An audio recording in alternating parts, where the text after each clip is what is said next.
Hello' বন্ধুসকল, স্বাগতম জনাইছোঁ অন্য এটি নতুন শ্বৰ্টছ ভিডিঅ'লৈ। আজি আমি ওলাইছোঁ এটা ঠাইলৈ, চিনেমা হললৈ গৈ আছোঁ বাৰু। নতুন চিনেমা এখন যে আহিছে মালামাল বইজ, সেইখন চাবলৈকে আহিলোঁ নক্ষত্ৰ চিনেমা হল ঢেকীয়াজুলি।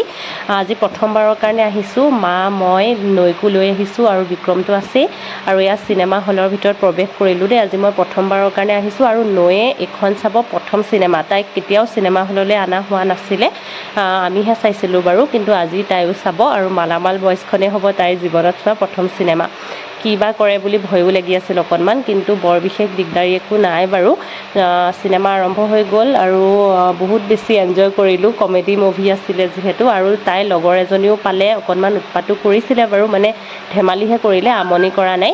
তাৰপিছত আমি অকণমান ইণ্টাৰভেলৰ সময়ত বাহিৰত তাইক লৈ আহি অকণমানে ফুৰাই চকাই দিলোঁ আৰু ড্ৰেছটো এনেকৈ ওপৰত পিন্ধাই লৈছোঁ, মানে লৈ আহিছিলোঁ এচিত যিহেতু ঠাণ্ডা লাগে সেইটো কাৰণে।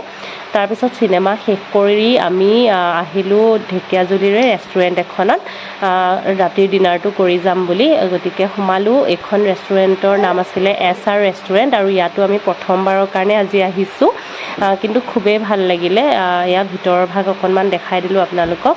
আৰু তাৰপিছত আমাৰ অৰ্ডাৰখিনিও আহি পাই গ'ল আৰু আমি তিনিওজনে খালোঁ। ভাল লাগিলে, খানাখিনিও ভালেই আছিলে দেই। মানে একদম ঢেকীয়াজুলি মেইন টাউনতে আছে এইখন ৰেষ্টুৰেণ্ট।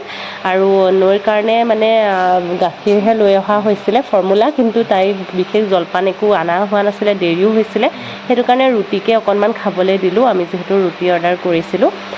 আৰু তাৰপিছত এয়া ঘৰলৈ উভতনি যাত্ৰা। ঘৰ আহি পাওঁতে 9:30 বাজি গৈছিলে। দোকানবোৰো বন্ধ হ'ব হৈছে আৰু। বাই।